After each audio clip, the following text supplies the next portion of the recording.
Alright, g'day all. Look, what I'm going to do here today is just give you a quick introduction or a quick lecture basically on a series parallel combination network. So E104 DC circuits for electricians studying the qualification. So you've got the ability to speed it up, slow it down, pause it and bits and pieces as we go through. So please do that, but hopefully this will tie in nicely with the tutorial questions that you'll be given in the classroom. Alright, so what are we talking about? Well, let me get going here. What I'll do...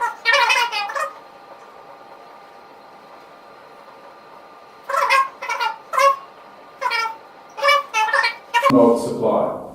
So having done series and parallel, now we're combining the two, so you can see that resistor 1 is in series with resistors 2 and 3, and they are a parallel combination.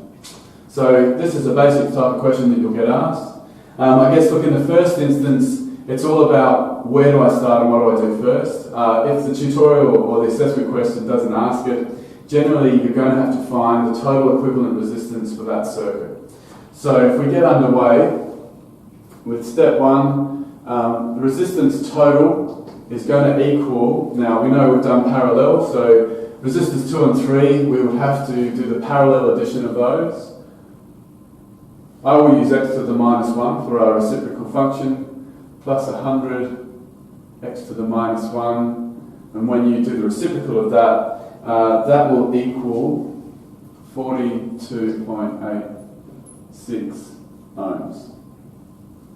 And we know that that must be right because the rule of thumb, that total will be less than the lowest amount, which is 75 ohms. So we know we're in the ballpark. So those two become one resistor. If I just basically draw that in there, get rid of this one, of 42.8 ohms, something like that. Now, what they are is in series with the 50 ohm resistor, so our total is then equal to 50 ohms plus our 42.86, which is equal to 92.86 ohms. Our total equivalent resistance for that circuit. Very good. Alright, well, as long as we get that right, we can then go on and use it to calculate some other formulas. If we sort of get that one wrong, then unfortunately it makes all the other ones incorrect as well. Now, again, if the questions asks of you to do it, or whether it doesn't, you should probably do it anyway. Now that we've got the total resistance, we can calculate the total supply current using Ohm's law, pretty basic, well, at this stage for you guys and girls. V over R, which is our 10 volts, divided by our total resistance, which should equal, if my rounding is correct, 0.11 amps. So given that voltage and that total resistance, a current of 0.1, about 0.1 of an amp will flow. Excellent. Alright, so if you're keeping with me, you can see that we're using our characteristics of these circuits. Now, you know, the tubes will drill down a little bit deeper, and that is that they'll ask you questions in regards to perhaps the volt drop across each resistor. So again, we just refer back to Ohm's law. And what we would do there is, if I was doing V drop over resistor 1, we've got Ohm's law tells me that current multiplied by resistor will give me that. Now, you need to be able to look at this circuit and identify that that first resistor is in series with everything. Therefore, the current through it will equal the supply current. And if you multiply that by the 50 ohms, you will end up with a volt drop of about, taking into consideration some rounding, 5.38 volts. So if I put my little voltmeter over that resistor, 5.38 volts is being dropped across that. Across the parallel networks, resistors 2 and 3, we can do the same for 2 and 3. That will also equal current times resistance. Now, we did turn these two. There's a couple of different ways. You could do it individually, but I'm going to do it as one. So I'm going to use the total equivalent resistance of those two resistors in parallel, which then I can use the total current, because it's going through what is effectively one resistor, multiplied by the 42.86, and that will give me a volt drop of 4.71.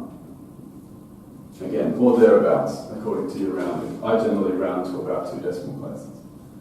So again, if I dropped a little voltmeter over here in a live circuit, I would measure about 4.71 volts.